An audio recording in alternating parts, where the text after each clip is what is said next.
Mari nikmati hadiratnya. Mari menikmati hadiratnya.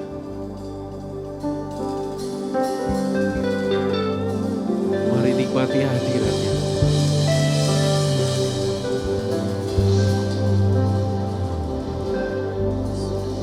Jesus.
Intro 2, 3, 4.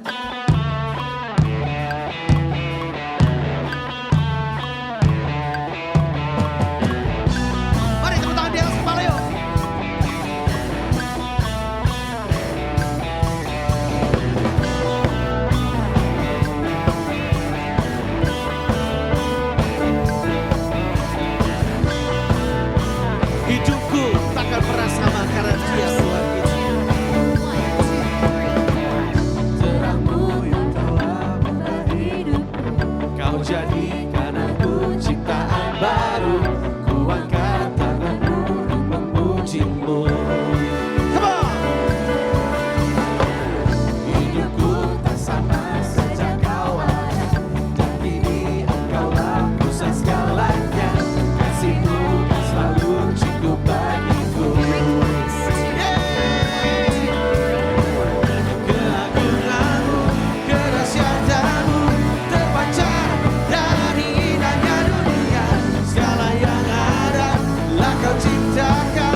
atas kepala yuk, come on. Karena dia raja kita yang layak ditinggikan. Amin.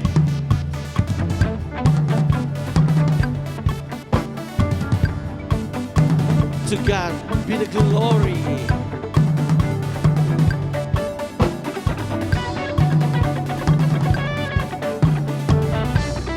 Two. One, two, three, four. To God be glory. To God be the glory for the things He's done. To God be the glory for the things He's done. One, two. To God be the glory for the things He's done. Katakan sama-sama, come on. Keagunganmu, kedahsyatanmu terpancar dari indahnya dunia. Segala yang ada kau tercipta. Segala yang ada kau ciptakan. Karyamu sungguh tiada taranya. Kami nyatakan Yesus mulia. Come on, sama-sama yuk, angkat tanganmu, come on. Whoa, mulia namamu.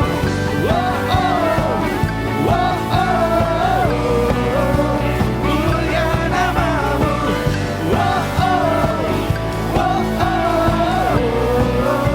Mulia namamu.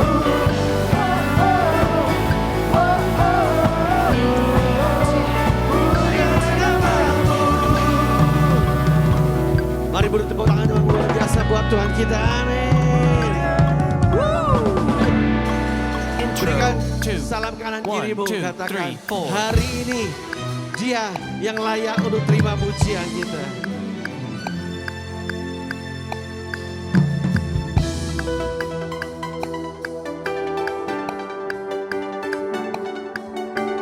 Liriknya boleh ditampilkan supaya bisa lihat semuanya. Band. Amen. 2, 1, 2, 3, 4. Dia Tuhan yang hadir di tengah kita semua. Amin.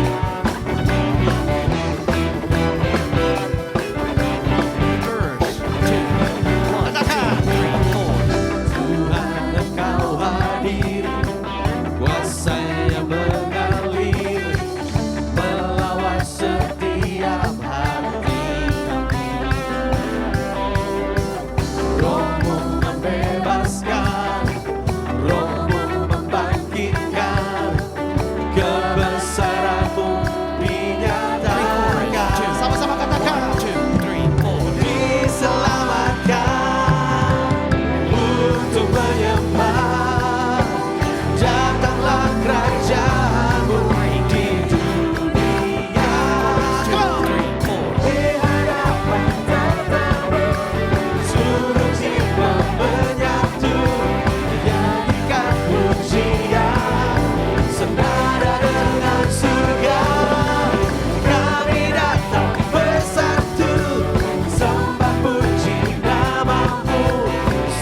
Dia Tuhan yang hadir di Band. tengah umatnya. 3, 4. Kita semua umatnya bersuka cita untuk menyembah dan meninggikan nama Tuhan.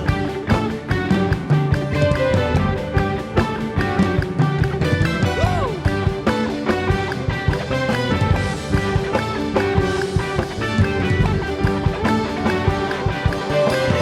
Intro. 2, 3, 4.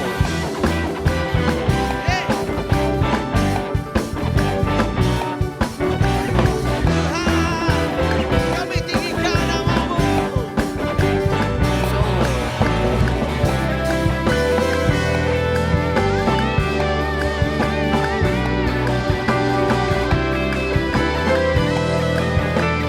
Breakdown. 2, 1, 2, 3, 4. Seluruh jiwa menyatu, nyanyikan pujian senada dengan surga. 1, 2, 3, 4. Kami datang bersatu, sembah puji namamu. Semesta bersuka bersama dengan surga. Di hadapan tamu, seluruh jiwa menyatu, nyanyikan pujian.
Silakan duduk Bapak Ibu sekalian.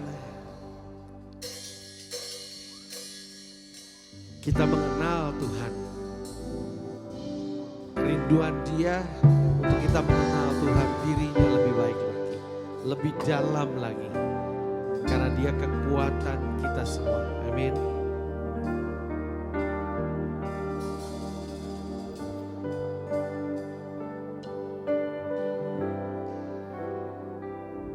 Kau Tuhan, penolong dalam hidupku. Ku percaya hanya kepadamu. Kau pegang tanganku dan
di atas segalanya. Saya mau ajak jemaat Tuhan yang ada di tempat ini, mari kita bersama-sama berseru. Sebab dia hanya sejauh doamu. Dia Allah yang mengerti setiap bahasa.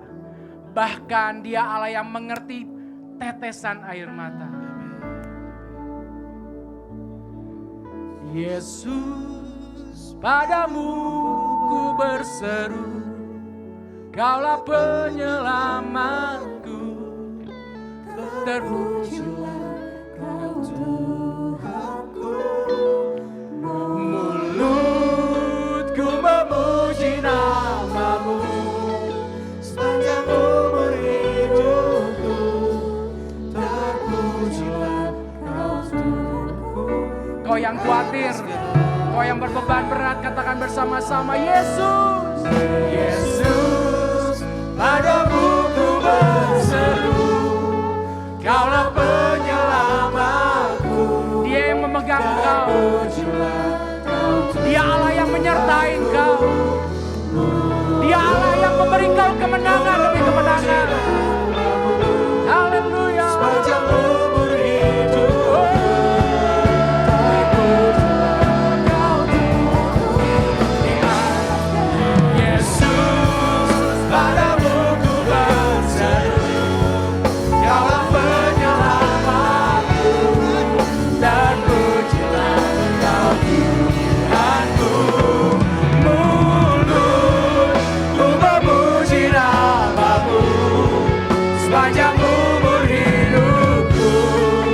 Terpujilah Kau Tuhanku atas segalanya.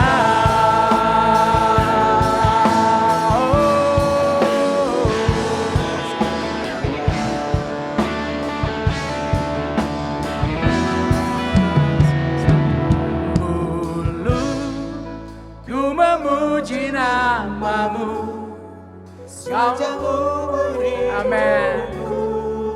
Terpujilah Kau Tuhanku di atas segalanya.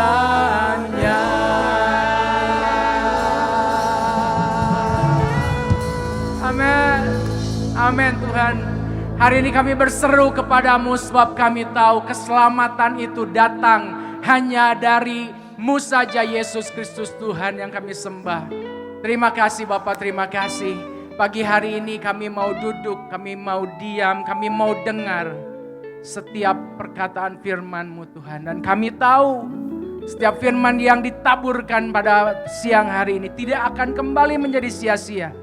Tapi akan tertanam kuat, berbuah, dan menjadi rema buat roh kami. Terima kasih Tuhan, terima kasih. Hanya di dalam nama Tuhan Yesus Kristus kami mengucap syukur. Mari umat yang berkemenangan sama-sama katakan amin. Silakan Bapak Ibu duduk kembali. Shalom. Oh udah nggak gini ya sekarang ya. Oke. Suka juat-juat apa saya terlalu maju gitu ya? Oke, selamat pagi Bapak Ibu Saudara sekalian. Senang sekali pada siang hari ini saya diberi kesempatan untuk menyampaikan firman Tuhan.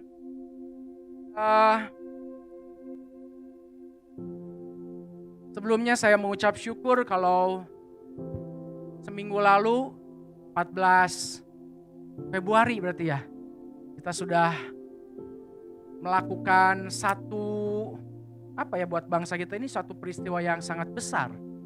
Karena hanya terjadi 5 tahun sekali. Begitu banyak negara-negara di dunia yang ketika melakukan pemilihan umum berjalan dengan tidak baik, bahkan diakhiri dengan kerusuhan dan sebagainya. Tapi so far sampai hari ini kita sudah melalui masa-masa tersebut dengan cukup baik, ya. Meskipun jujur saya ada di pihak yang kalah. Dan yang menyakitkan saya dikalahkan oleh istri saya sendiri. Saya pikir adik kakak bolehlah berbeda-beda adik kakak gitu ya. Saya pikir teman sekamar masa beda gitu kan. Ternyata beda juga Bapak Ibu. Saya pikir kita sama gitu ya. Ternyata beda juga. Tapi gak apa-apa anyway, yang penting bangsa ini tetap dalam perlindungan Tuhan. Amin. Oke, Bapak Ibu, saudara-saudara sekalian, Kak Oci tidak ada bersama-sama dengan kita karena sedang ada di Australia untuk menghadiri wisuda Brian, ya. Dan pada tahun 2024 ini saya bersyukur kalau para elder kita sudah memberikan tuntunan yang jelas. 2024 ini tahun ke depan, ya. Melalui kita akan belajar selama tahun 2024 ini 3 tema besar, ya, yang akan kita pelajari bersama-sama. Kita sama-sama baca ya statement yang ada di depan.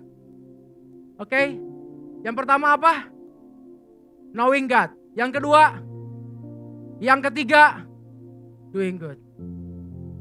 Ketika saya diberitahu ketiga hal ini, itu tanggal 5 Desember ya, Kak Cing-Cing ya.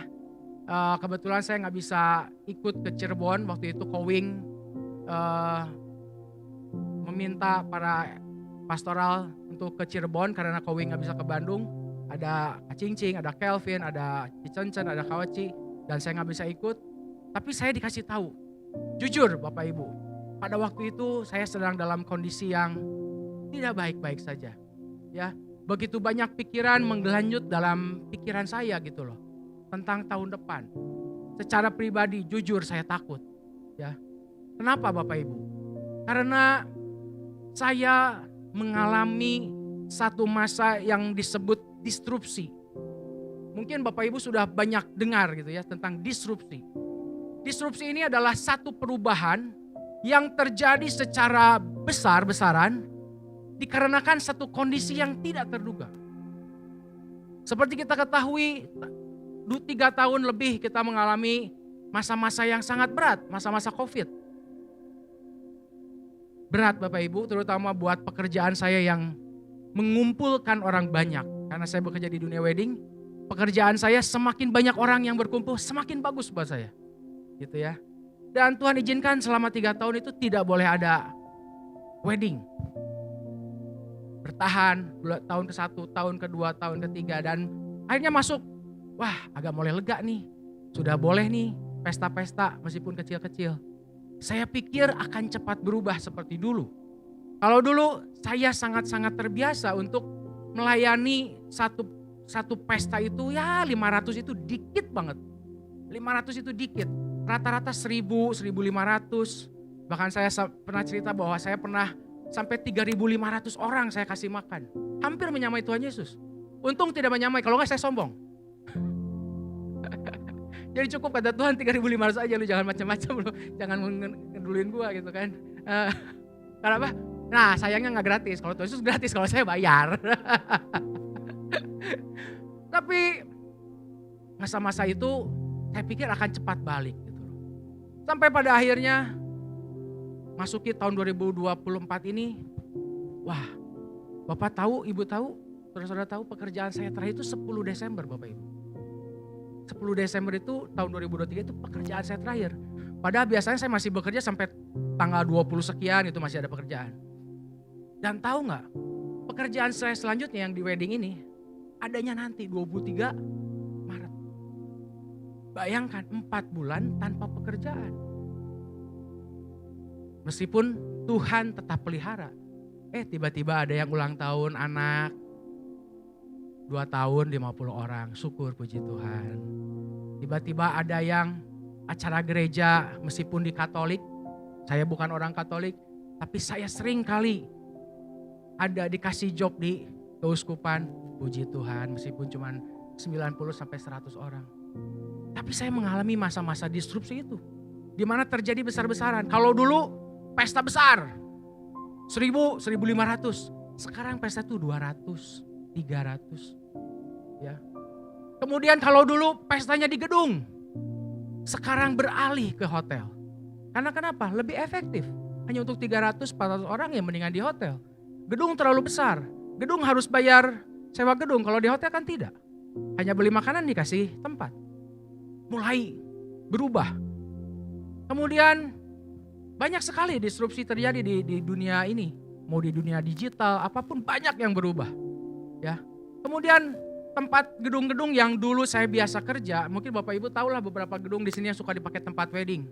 Ya, sekarang tuh mulai turun. Bahkan ada satu gedung sebetulnya lagi rame-ramenya di Gedung Putih itu tiba-tiba tutup juga. Jadi bayangkan, khawatir sekali saya. Aduh gimana ya tahun 2024 ini. Tapi Kak Cing memberikan rekaman hasil pertemuan dengan Kowing. Dan wow, di situ saya ngomong, Tuhan terima kasih. Ternyata Tuhan sudah mempersiapkan, bukan hanya saya, tapi Bapak Ibu Saudara sekalian di tempat ini. Saya percaya Tuhan sudah persiapkan supaya kita bisa mengarungi tahun 2024. Bukan tahun yang mudah, tapi saya percaya Tuhan menyertai kita. Caranya apa? Yang pertama, knowing God.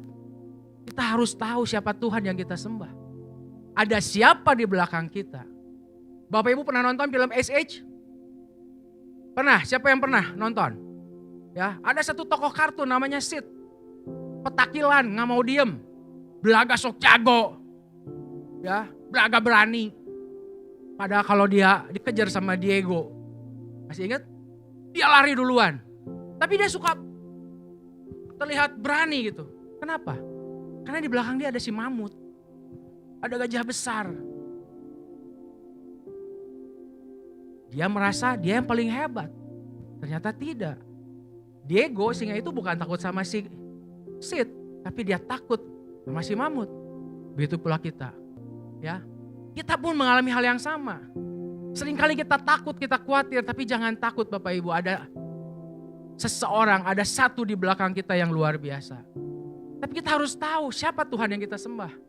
Apa kehebatannya, apa kuasanya. Dia disebutkan dalam 8 nama. Ada Jehovah Rafa, Jehovah Nisi, Jehovah Shalom. Banyak sekali. Dan saya percaya nanti pembicara-pembicara selanjutnya mungkin akan menyampaikan itu. Supaya kita tahu siapa Tuhan yang bersama dengan kita. Yang pertama knowing God. Yang kedua stand firm. Kita harus tetap berdiri kokoh. Meskipun menghadapi goncangan. Yang ketiga doing good. Kita tetap harus berbuat baik. Supaya nama Tuhan dipermuliakan. Amin. Dan bulan ini, bulan Februari kita belajar tentang stand firm. Bulan Januari kita belajar tentang knowing God. Tapi bulan Februari ini kita akan lebih banyak belajar tentang stand firm. Ya. Berdiri kokoh dalam apapun. Dalam pengajaran. Meskipun banyak pengajaran-pengajaran yang luar biasa menyerang kita. Tapi kita tetap harus berdiri kokoh. Stand firm. Yang kedua mungkin kita harus tetap berdiri kokoh. Menghadapi setiap goncangan-goncangan dalam kehidupan kita. Seperti yang tadi saya ceritakan kepada Bapak Ibu. Ya. Jujur saya mengalami goncangan-goncangan. Tapi puji Tuhan. Harusnya saya khotbah di bulan Januari sebetulnya. Tapi digeser ke bulan Februari. Karena ada pertukaran. Tapi saya bersyukur. Karena saya firman ini bukan hanya untuk Bapak Ibu. Ketika saya menulis, ketika saya merenungkan, ketika saya mempersiapkan. Firman Tuhan ini juga berbicara buat saya. Dan kita akan pelajari sama-sama. Amin Bapak Ibu. Di sini ada sukacita, siap? Fasten your seatbelt. Oke Bapak Ibu. Kita akan sama-sama baca satu ayat firman Tuhan dalam dibantu aja dari belakang ya. Kadang-kadang saya suka ke distract. Oke. Kita akan baca satu bagian firman Tuhan dalam Ibrani 12 ayat 26 sampai 28. Kitab Ibrani ini adalah kitab yang sampai detik ini masih diperdebatkan siapa yang nulis. Banyak orang ngomong bahwa ini adalah tulisan Paulus. Tapi ahli Alkitab lain bilang ini bukan tulisan Paulus. Karena tulisan Paulus bukan seperti ini kata-katanya. Paulus itu terbiasa memberikan salam misalkan. Salam wahai saudaraku di kota mana dari Paulus bla bla bla bla. Dia menyebutkan namanya. Tapi Ibrani ini tidak disebutkan siapa penulisnya. Bahkan tidak ada salam. Jadi masih diperdebatkan siapa yang nulis. Kemudian saya baca beberapa literatur gitu ya.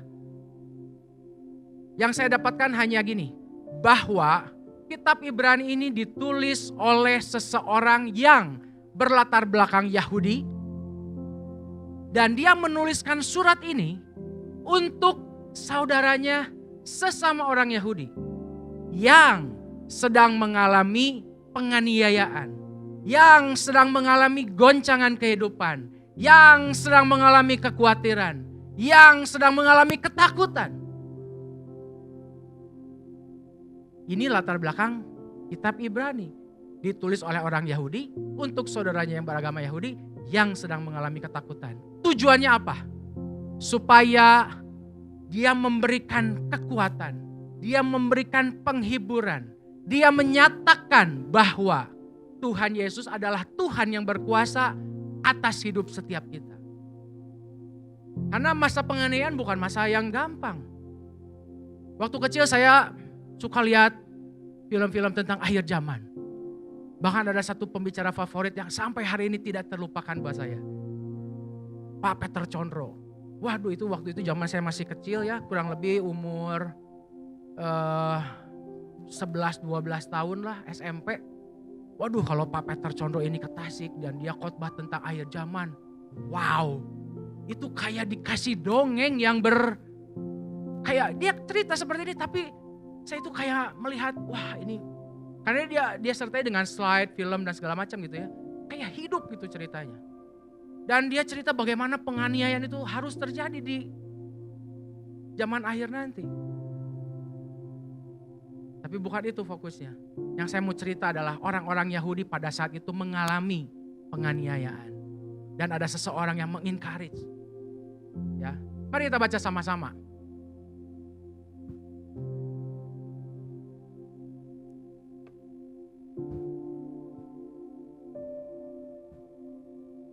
Ibrani 12 ayat 26 sampai 28. Waktu itu suaranya menggoncangkan bumi.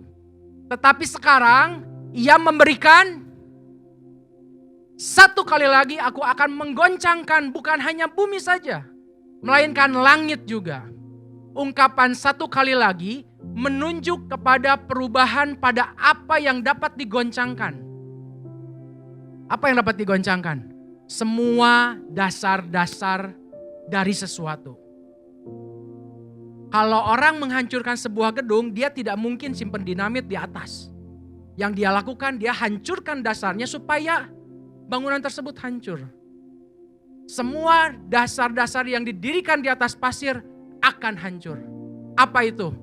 Keuangan mungkin, orang tua mungkin, pasangan mungkin, kekayaan bisa, jabatan, karir, semua bisa digoncangkan. Karena ia dijadikan supaya tinggal tetap apa yang tidak tergoncangkan. Jadi karena kita menerima, apa Bapak Ibu? Katakan bersama-sama. Kerajaan yang tidak tergoncangkan, marilah kita mengucap syukur dan beribadah kepada Allah menurut cara yang berkenan kepadanya dengan hormat dan takut. Firman Tuhan katakan bahwa ia memberikan janji. Janji apa? Satu kali lagi aku akan menggoncangkan bukan hanya bumi saja melainkan langit juga. Yang namanya janji, kalau Tuhan Yesus sudah berjanji, kalau Allah sudah berjanji, pasti akan terjadi. Goncangan demi goncangan pasti akan terjadi. Karena kenapa? Firman Tuhan katakan sendiri, ia memberikan janji. Satu kali lagi aku akan menggoncangkan bukan hanya bumi, melainkan langit juga. Tapi puji Tuhan di ayat selanjutnya Tuhan sendiri yang berbicara. Ada satu yang tidak tergoncangkan. Ada satu tempat kita berpegang supaya kita tidak hancur. Supaya kita tidak goyah. Yaitu apa Bapak Ibu? Kerajaan Allah. Orang Jepang sangat terbiasa dengan yang namanya gempa. Betul gak Bapak Ibu? Gempa, tsunami, saudara-saudara itu buat orang Jepang itu udah biasa lah. Karena kenapa? Negara mereka ada di lempeng yang Jepang. Karena kan sama seperti Indonesia juga. Hanya bedanya apa? Orang Jepang karena sering kena gempa dan sering kena tsunami, mereka mempersiapkan diri mereka menghadapi goncangan, menghadapi gempa dan tsunami, supaya mereka bisa berlindung. Betul? Rumah-rumah mereka dirikan supaya bisa tahan gempa. Saya pernah melihat mereka berinovasi membuat rumah yang bisa hanyut ketika tsunami terjadi. Meskipun nggak tahu selamat atau tidak, tapi mereka mempersiapkan. Poinnya adalah mempersiapkan jika hal itu terjadi. Anak-anak kecil, segede Keira, segede Caleb, ya, anak-anak sekolah minggu dipersiapkan, diajarkan bagaimana kalau gempa itu terjadi. Mereka harus lari kemana, mereka harus berlindung kemana. Karena kenapa? Goncangan itu sering kali terjadi. Dan kita harus mempersiapkan diri. Dan hari ini mari kita sama-sama belajar.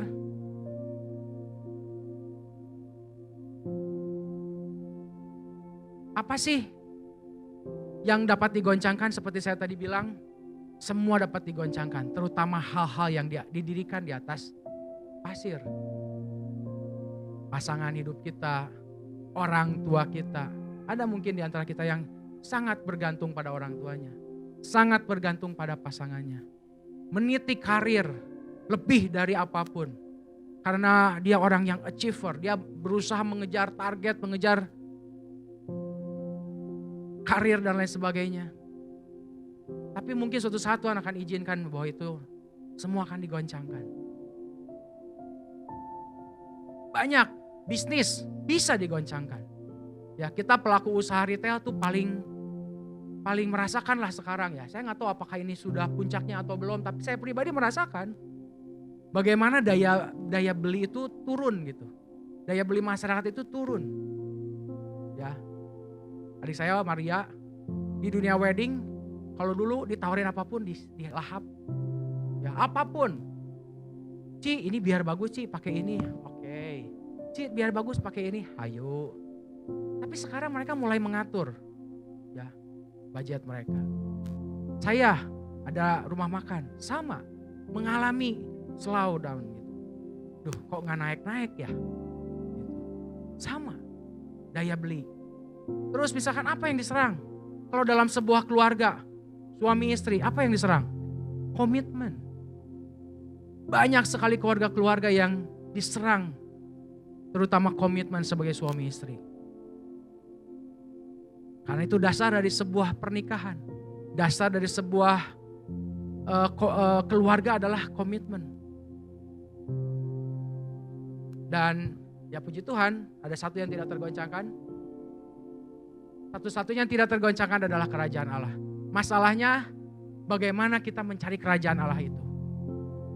Kita sudah tahulah ayat ini ya. Bahkan mungkin sudah hafal di luar kepala. Matius 6 ayat 33, tetapi carilah dahulu kerajaan Allah dan kebenarannya, maka semuanya itu akan ditambahkan kepadamu. Tapi jujur Bapak Ibu, saya kadang-kadang suka kesulitan. Mungkin Bapak Ibu juga sama. Carilah dahulu kerajaan Allah. Carinya gimana? Carinya di mana dan gimana? Apakah kita harus datang ke gereja setiap hari? Apakah kita harus ikut pelayanan ABCD? Apakah kita harus menyumbang uang kita untuk gereja? Supaya kita bisa mendapatkan kerajaan Allah itu. Dan ketika saya baca ayat ini saya bandingkan dengan beberapa terjemahan. Akhirnya saya nemu nih satu terjemahan Daybler. Ini jarang sekali. Biasanya kan kita apa? Terjemahan apa Ci? Amplified, King James dan lain sebagainya. Tapi puji Tuhan nih ada satu terjemahan yang buat saya sederhana sekali. Saya dengarkan satu khotbah dan saya dapatkan ayat ini. Sederhana sekali dan mudah dimengerti. Ya, tetapi carilah dahulu kerajaan Allah dan kebenarannya, maka semuanya itu akan ditambahkan kepadamu. Dalam terjemahan lain disebutkan instead the most important thing you should be concerned is to let God completely apa? Direct your life and to strive to live righteously. If you do that, all the things that you need will be given to you. Atau God will give you all the things you need. Bukan hanya ditambahkan Bapak Ibu. Tapi Tuhan akan menyediakan segala sesuatu yang kita butuhkan. Segala sesuatu yang kita butuhkan. Boleh difoto dulu kalau mau. Karena saya menghalangi.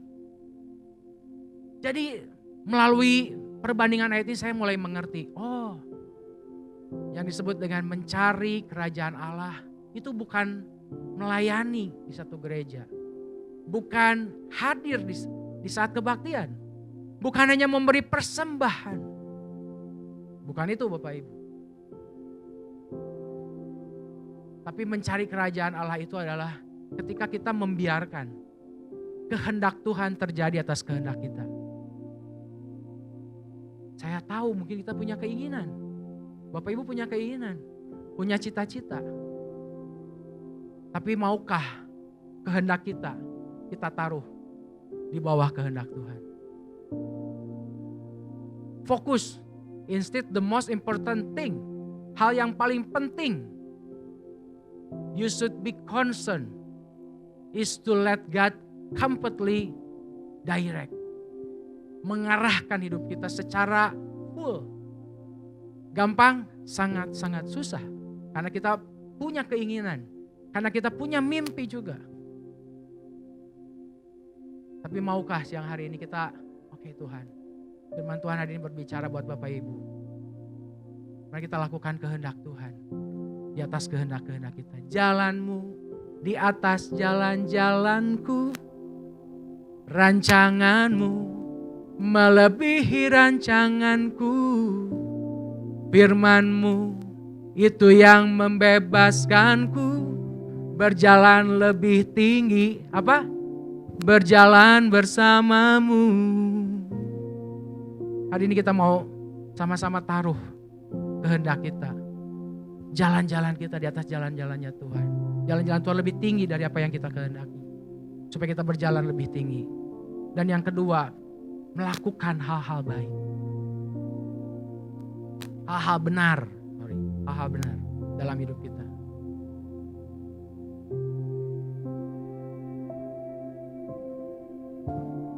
Nah, yang selanjutnya saya mau, apa prinsip hidup dalam kerajaan Allah? Prinsip hidup dalam kerajaan adalah hidup yang diarahkan oleh Allah, kehendak Allah, dan melakukan kebenaran. Ciri-cirinya ada apa? Ada kebenaran firman Tuhan yang memerintah di dalam kehidupan kita sehari-hari, ada damai sejahtera, dan ada tuntunan Roh Kudus. Bagaimana cara kita menghadapi goncangan dalam kehidupan kita? Yang pertama tadi kan, carilah dulu kerajaan Allah dan kebenarannya. Tapi di samping itu, saya mau kita belajar sama-sama. Ada 3 poin yang saya mau kita sama-sama pelajari, diingat, dan saya berharap ini menjadi rema. Bagaimana kita bisa kuat menghadapi goncangan. Stand firm ketika goncangan itu terjadi. Stand firm ketika gempa dalam kehidupan kita terjadi. Stand firm ketika ada tsunami-tsunami yang mungkin melanda kita. Apapun itu, bisnis kita, kesehatan kita, orang tua kita, apapun. Yang pertama, tetap berpegang pada firman Tuhan. Matius 7 ayat 24 dan sampai 25. Setiap orang yang mendengar perkataanku ini dan melakukannya, ia sama dengan orang yang bijaksana yang mendirikan rumah di atas batu. Kemudian turunlah hujan dan datanglah banjir. Lalu angin melanda rumah itu, tetapi rumah itu tidak roboh sebab didirikan di atas batu.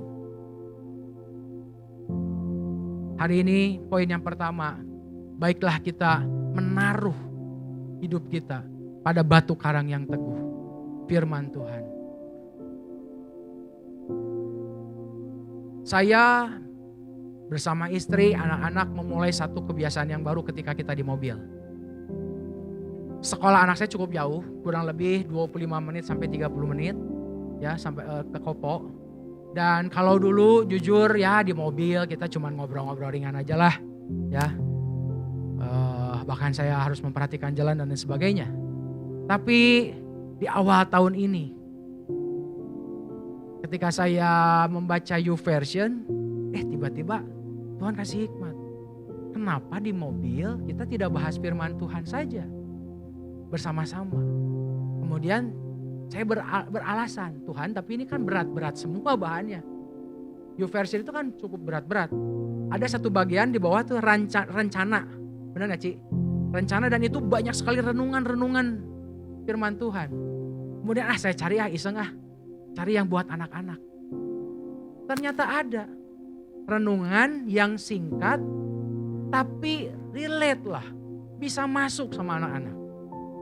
Jadi mulailah, jujur saya orang yang bukan konsisten. Saya biasanya angin-anginan, semangat limun. Tapi puji Tuhan lah, hampir 2 bulan ini kita konsisten melakukan. Ya, jadi begitu berangkat, masuk ke mobil, oke, pakai sepatu, beresin semua. Karena kalau nanti renungan sampai pakai sepatu dan sebagainya, kadang-kadang suka nggak konsen. Jadi pakai sepatu dulu. Ini apa? Udah beres siap. Keira yang baca. Bukan saya, karena saya lagi nyetir. Nabrak nanti. Anak saya yang baca. Pendek. Hari ini, minggu ini saya baca tentang Amsal. Singkat. Tapi bukan hanya anak saya yang diberkati. Tapi saya juga diberkati tentang hikmat. Poinnya adalah saya membiasakan anak saya. Caleb belum ngerti. Dia cuman lihat-lihat doang lah. Kadang-kadang dia main sama mainannya, it's okay. Dia ada waktunya tersendiri. Tapi yang penting sekarang Keira, karena Keira sudah 9 tahun. Jadi Keira harus baca renungan, kemudian baca ayat-ayatnya, kemudian kita diskusikan.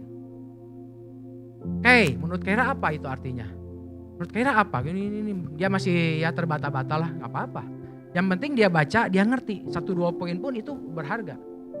Saya sedang meletakkan dasar firman Tuhan buat Keira.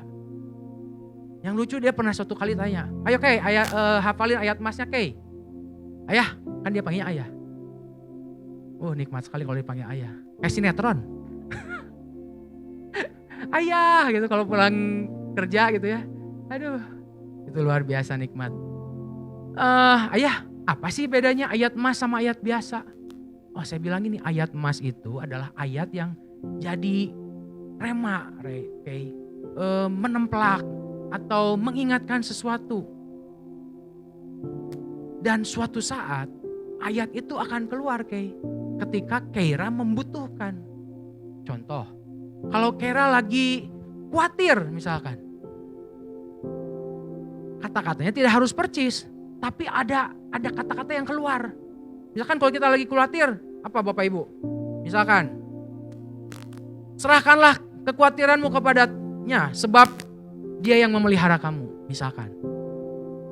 Kalau misalkan Keira lagi kesel, lagi marah, berebut mainan sama teman, berebut mainan sama Caleb. Tiba-tiba ada kata-kata yang muncul. Kasih itu sabar. Kasih itu tidak mementingkan diri sendiri. Kasih itu bla bla bla bla. Atau mungkin Keira suatu saat dituduh sama iblis. Kamu pembohong ya, kamu mencuri ya misalkan. Tiba-tiba ada ayat muncul. Jika kita mengaku dosa kita, Dia adalah Allah yang setia dan adil. Dia akan mengampuni semua dosa-dosa kita. Jadi saya mengencourage Bapak Ibu terutama yang masih punya anak-anak kecil. Mulai tanamkan, berpegang pada firman Tuhan. Supaya kelak mereka kuat. Tahun ini puji Tuhan loh. Saya hitung-hitung, kalau gak salah anggaplah lahir baru saya itu tahun 97. Di kota Tasikmalaya, kota kecil. Karena saya ikut vokal group namanya Efrata. Kalau dihitung dari tahun 97 sampai hari ini 27 tahun saya tetap melayani Tuhan. Kalau saya renungkan, saya flashback, ada masa-masa saya nakal, ada. Saya merokok, saya sama teman-teman lah minum nonton yang gak benar gitu ya. Ada. Masa-masa gak betah di rumah ada. Tapi saya bersyukur karena mama papa saya meletakkan dasar firman Tuhan. Harus ke gereja pokoknya. Harus ikut sekolah minggu. Enggak ada alasan. harus ikut sekolah minggu. Kebetulan mama saya memang guru sekolah minggu. Tapi saya dipaksa untuk ikut sekolah minggu dan itu berdampak sekarang. Ketika badai kehidupan ada, ya. Pernah satu masa saya tidak mau ke gereja. Pernah. Ketika saya keluar dari sekolah lama dan saya mencari sekolah yang baru tapi belum dapat, kurang lebih 4 tahun. Saya keliling-keliling aja. Tidak menemukan komunitas. Tapi saya tidak bisa lari Bapak Ibu. Saya tidak bisa, ya udahlah sekarang minggu ini saya diam aja di rumah. Nggak melakukan apa-apa, nggak bisa. Tetap minggu ini saya ke gereja ini. Cobain 2-3 kali, kayaknya kurang cocok. Cari lagi, sampai akhirnya saya ketemu Kak Oci di stempel di Jalan Karapitan. Kak Oci, "Hoi, kenaon maneh? Kok lagi apa kok? Ini bikin stempel. Saya berbuka jemaat baru, gereja baru di mana? Di GH Universal. Oh, jam berapa kok? Jam 10. Oke, nanti saya datang kok. Oke, tunggu. Benar dan saya datang. Dan sampai sekarang. Karena saya percaya ada doa dari orang tua saya, dari papa mama saya, dari Ibu Was juga itu salah satu bagian dalam kehidupan saya. Bu Was ini sudah ada di keluarga kami itu sebelum saya lahir. Dia mengasuh saya. Ya pakai lagu-lagu rohani mungkin ya Eyang ya. Jadi yang pertama berpegang pada firman Tuhan. Lakukan mulai dari sekarang buat anak-anak kita. Meskipun mereka masih kecil, it's okay gak apa-apa. Yang penting mereka dengar aja. Dan saya percaya setiap firman yang keluar tidak akan sia-sia. Akan berbuah pada waktunya. Amin. Yang kedua, saya menemukan banyak bagaimana kita kuat menghadapi goncangan. Banyak sekali poin-poinnya. Tapi yang saya mau sampaikan 3 ini yang saya alami. Banyak, poin-poin lain banyak. Mungkin nanti pembicara-pembicara lain akan menyampaikan hal yang berbeda. Tapi saya cuma pengen menyampaikan 3 ini. Karena kenapa? Ya ini sedang saya alami. Ini yang sedang saya lakukan. Berpegang pada firman Tuhan. Yang kedua, punya partner yang saling menguatkan. Gak bisa Bapak Ibu kita menghadapi goncangan sendiri. Dan saya renungkan, firman Tuhan itu pasti banyak sekali ayat yang berhubungan sama 2. Bukan gemoy, bukan. Bukan, ini bukan nggak ada hubungannya sama gemoy, ya. Tapi coba dari mulai penciptaan Adam dengan Hawa. Karena Tuhan tahu nggak mungkin Adam memberi nama pohon, binatang, dan semua yang ada di Taman Eden sendiri. Nggak mungkin, dia butuh penolong. Adam dan Hawa. Musa dan Harun. Musa dipanggil oleh Tuhan, tapi dia tidak mau jalan karena dia orang yang tidak bisa. Dia tidak cakap berbicara. Dan Tuhan kasih Harun untuk menolong. Sebutkan siapa lagi? Elia dan Elisa. Siapa lagi? Saya tulis beberapa. Paulus dan Barnabas atau Paulus dan Silas. Ya. Kemudian banyak di Alkitab. Bahkan Tuhan sendiri nih, Tuhan Yesus. Kemudian daripada itu Tuhan menunjuk 70 murid yang lain lalu mengutus mereka berdua-dua. Mendahuluinya ke setiap kota dan tempat yang hendak dikunjunginya. Saya tidak berbicara soal suami istri. Bukan itu. Itu terlalu sempit. Yang saya maksud adalah punyalah partner. Punyalah buddy. Punyalah orang yang saling menguatkan. Siapapun itu, yang paling dekat tentu pasangan kita. Dia yang ada setiap saat dengan kita. Jadikanlah dia buddy-mu. Jadikanlah dia teman seperjuanganmu. Kaleb dan Yesua. Semua rata-rata dalam firman Tuhan selalu berdua. Selalu ada yang memberikan kekuatan. Karena kenapa? Kita baca di Pengkhotbah 4 ayat 9. Elia bisa tolong? Di sini saya ayat 10 tapi saya pengen dari ayat 9. Pengkhotbah 4 ayat 9 sampai 10. Berdua lebih baik daripada seorang diri. Karena mereka menerima upah yang baik dalam jerih payah mereka. Ayat selanjutnya. Karena kalau mereka jatuh, yang seorang mengangkat temannya. Tapi why orang yang jatuh, saya nggak tahu why ini apa. Tapi why orang yang jatuh, yang tidak mempunyai orang lain untuk mengangkatnya. Guys. Jadi Bapak Ibu, ketika kita menghadapi goncangan, punyalah rekan sekerja. Rekan yang saling menguatkan satu sama lain. Mau istrimu, mau suamimu, siapapun itu. Mau teman sepelayananmu, siapapun itu. Tapi jangan sendiri.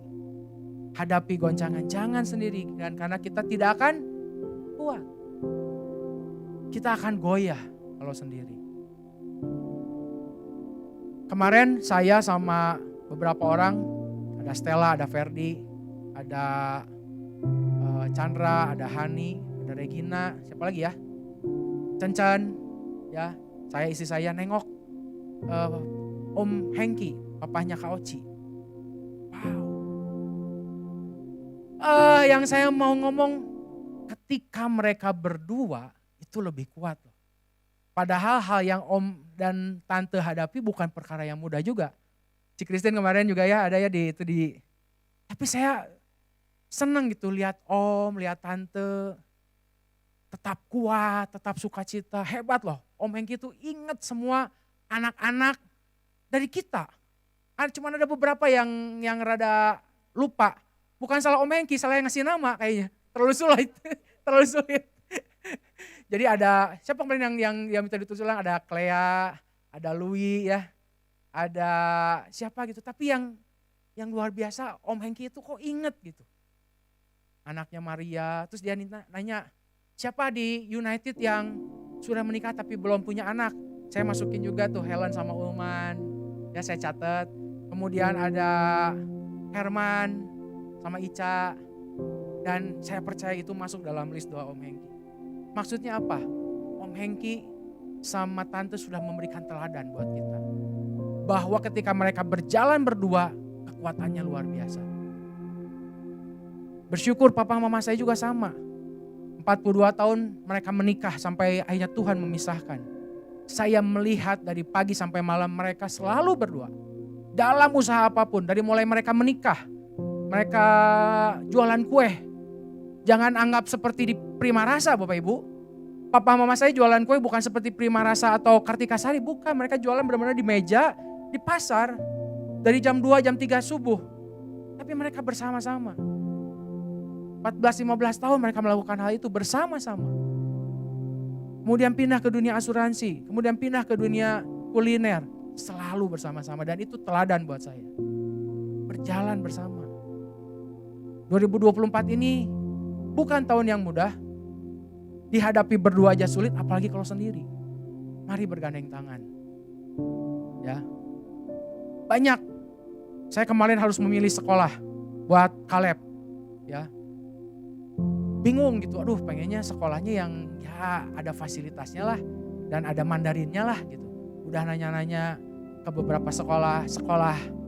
Salah satu sekolah di Kopo, inisialnya B, Binbak. Saya nanya, ada Mandarin, oke, bagus.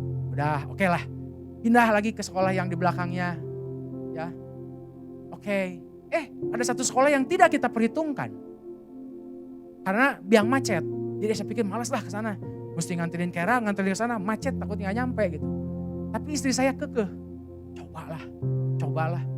Ya udah, saya kan sayang. Bener gak? Masa gak diturutin? Ya udah. Ya udah masuk. Ngobrol. Ternyata ini yang paling cocok. Ya udah kita bergandeng tangan.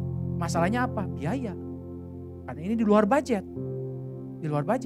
Baik pendaftaran maupun per bulannya.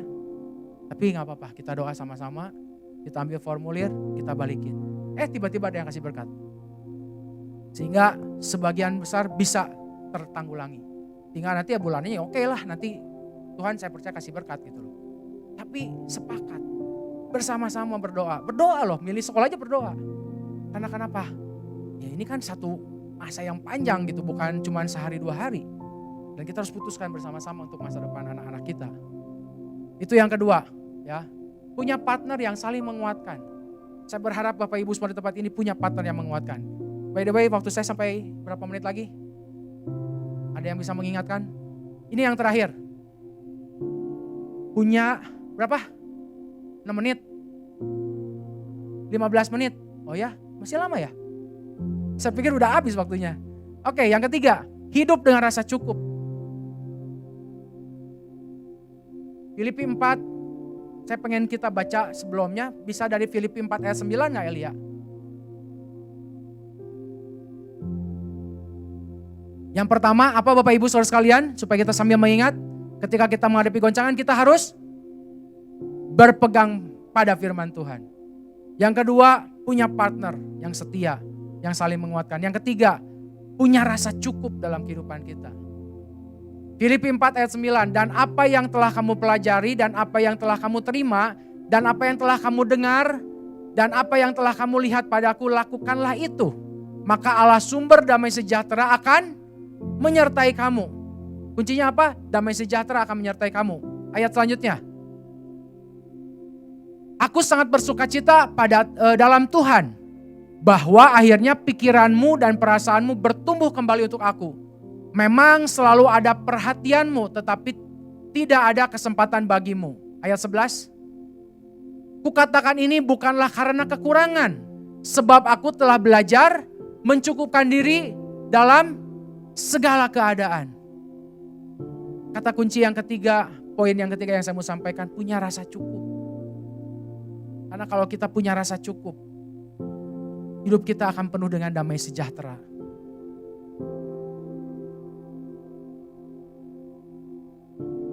Saya percaya setiap kita punya mimpi. Saya pun punya mimpi. Sebelum pandemi saya punya mimpi. Saya pengen beli rumah. Bahkan saya sudah waktu itu di Mason Pine lagi ada pameran. Saya udah mau DP. Sudah mau DP untuk satu rumah. Tapi karena saya waktu itu sendiri, saya urungkan. Sampai brokernya bilang, kok gue tiau mah bayar weh heula atuh kok. Engke lamun teu jadi mah dibalikeun deui. Oh gitu. Tapi saya punya janji, saya harus sama-sama. Engke lah gampang tinggal transfer. Oh ya udah, ditunggu ya, oke. Keluar istri saya sebenarnya di mobil, cuman nggak bisa ikut karena anak lagi tidur. Tapi itu saya ingat bulan Januari. Mulai ada berita-berita COVID dan lain sebagainya. Cuman kan belum ngerti apa itu COVID. Pada waktu itu tidak tahu berapa lama itu COVID. Sebahaya apa itu COVID. Dan tahukah Bapak Ibu, karena saya taat untuk, nantilah biar bareng-bareng. Namanya juga ini keputusan sulit, nanti aja. Bulan depannya dong, di lockdown. Mulai itu kasus pertama 15 Februari. Ya, dan saya ada job, ingat 1 Maret di Dago Kanayakan itu pas pemerintah memberlakukan PPKM. Dulu bukan PPKM namanya, saya lupa. Ya. Tapi intinya apa? Kalau saya jadi ambil itu rumah, nggak akan kebayar. Nggak akan kebayar. Punya rasa cukup. Saya punya rumah, tidak besar dan bukan punya rumah saya juga. Saya masih ikut sama mama saya. Ya, karena mama saya tinggal sendiri dan oke. Kalau keinginan, pastilah siapa sih yang gak pengen punya rumah? Pasti pengen punya rumah. Tapi saya belajar, cukup Tuhan. Belum waktunya. Saya pengen menyekolahkan anak saya di sekolah yang bagus, yang mahal, yang inisialnya C, CBCS. Siapa yang gak mau sekolah di situ? Ya, sekolah yang luar biasa. Tapi dipikir-pikir, dan jauh ogenya di Soekarno-Hatta. Meskipun anak-anak adik saya di situ mungkin bisa gantian, tapi aduh lumayan oke ya. Tapi ketika berpikir dan masuk masa-masa pandemi itu, kayaknya saya harus mengkalkulasi ulang. Oke, gak apa-apa. Belajar kata cukup. Supaya ada damai sejahtera. Jangan paksakan. Punya mimpi boleh. Harus kita kejar. Tapi punya rasa cukup. Dan mengucap syukur untuk semua yang sudah kita alami kasih Tuhan. Ini yang saya mau sharekan buat Bapak Ibu. Ya, 2024 sekali lagi bukan tahun yang gampang. Goncangan-goncangan pasti akan terjadi. Karena itu firman Tuhan. Firman Tuhan katakan sekali lagi, aku akan menggoncangkan bukan hanya bumi, bahkan langit sekalipun. Tapi saya percaya Tuhan tidak akan pernah melepaskan kita. Dia Allah yang akan memegang kita dengan tangan kanannya sendiri. Saya suka banget ayat ini. Karena kenapa? Kita kan orang Asia tuh rata-rata kanan. Tangan kanan itu tangan yang paling kuat. Betul nggak? Kecuali kalau buat orang kidal. Kalau buat orang kidal, nggak, salah. Gue mah tangan kiri, ya oke lah. Tapi rata-rata tangan kanan kan yang paling kuat. Dan firman Tuhan katakan dia akan memegang hidup kita dengan tangan kanannya sendiri yang memberikan kemenangan. Hanya tentu kita harus bijaksana dalam menjalani kehidupan. Kuncinya cuma 3, berpegang pada firman Tuhan. Dia sumber kekuatan, semua apapun ada dalam firman Tuhan. Dan ayat-ayat yang kita baca akan keluar, akan menjadi rema, akan menjadi kekuatan pada waktunya. Ketika kita membutuhkan. Yang kedua, punya teman sekerja yang saling menguatkan. Yang ketiga, belajar rasa cukup. Nikmati setiap prosesnya. Ucapkan syukur dalam segala keadaan. Kalau hari ini kita belum punya rumah, ucapkan syukur. Kalau hari ini kita belum punya kendaraan yang memadai, ucapkan syukur. Nikmati damai sejahtera Tuhan. Tuliskan setiap mimpi-mimpi kita. Saya tidak berkata bahwa kita tidak boleh punya mimpi. Tuliskan mimpi-mimpimu. Tapi saya percaya damai sejahtera akan menyertai setiap kita di tempat ini. Mari sama-sama kita bangkit berdiri. Para pemain musik silahkan. Ngomong-ngomong hari ini musiknya luar biasa. Thank you buat semua pemain musik, kasih tepuk tangan dong. Saya sangat menikmati pujian hari ini.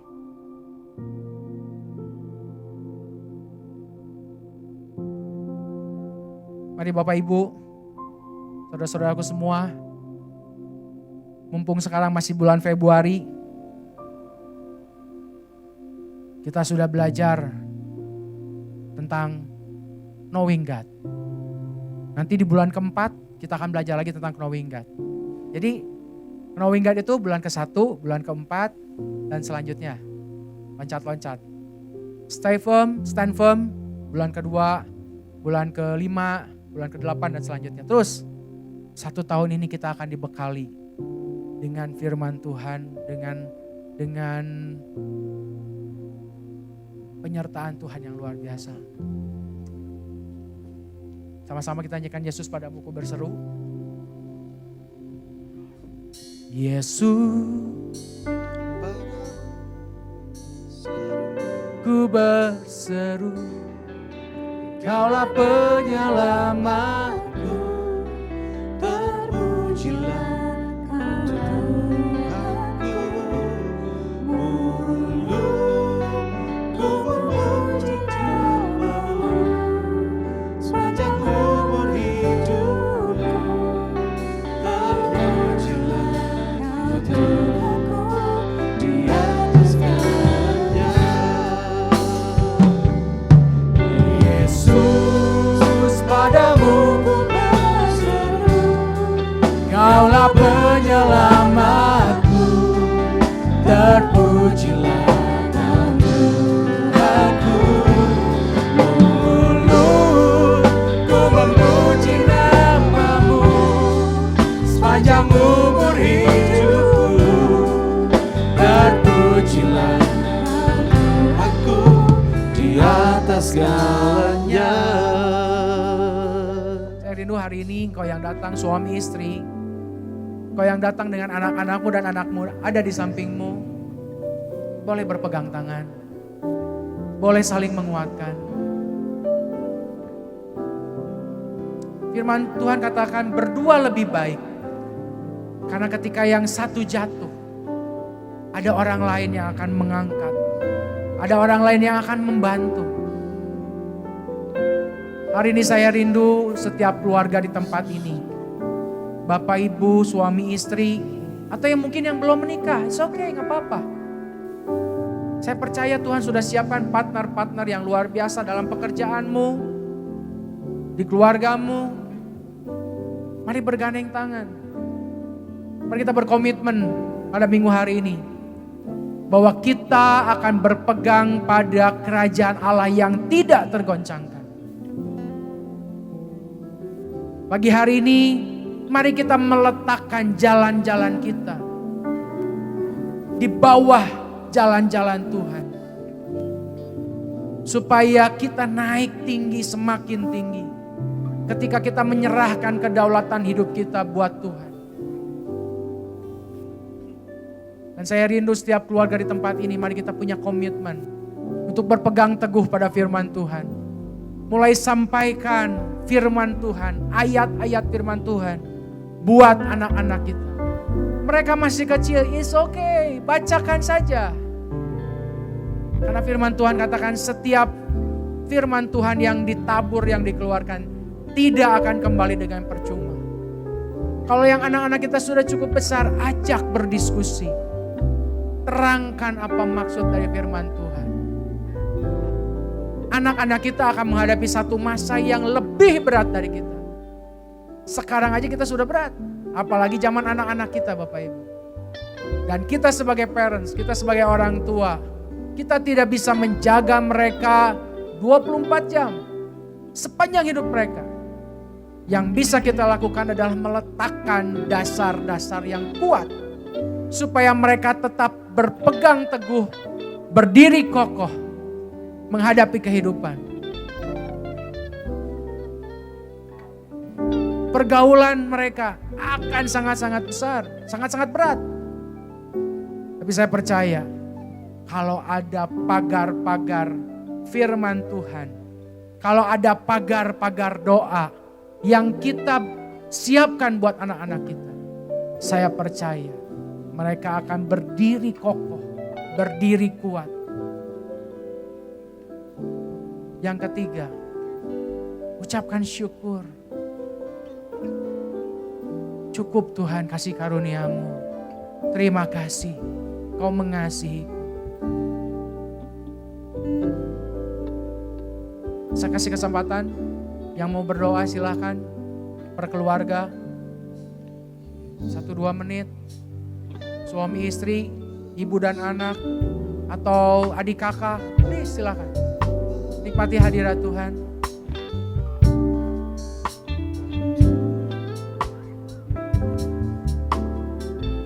Terima kasih Tuhan untuk firman-Mu yang berbicara pada siang hari ini. Kami percaya firman Tuhan yang ditaburkan tidak akan sia-sia. Biarlah semuanya menjadi kekuatan buat roh kami. Mari sama-sama katakan lagu ini sekali lagi. Yesus, padamu ku berseru, Kaulah penyelamatku. Terpujilah Tuhanku. Dulu ku memuji nama-Mu sepanjang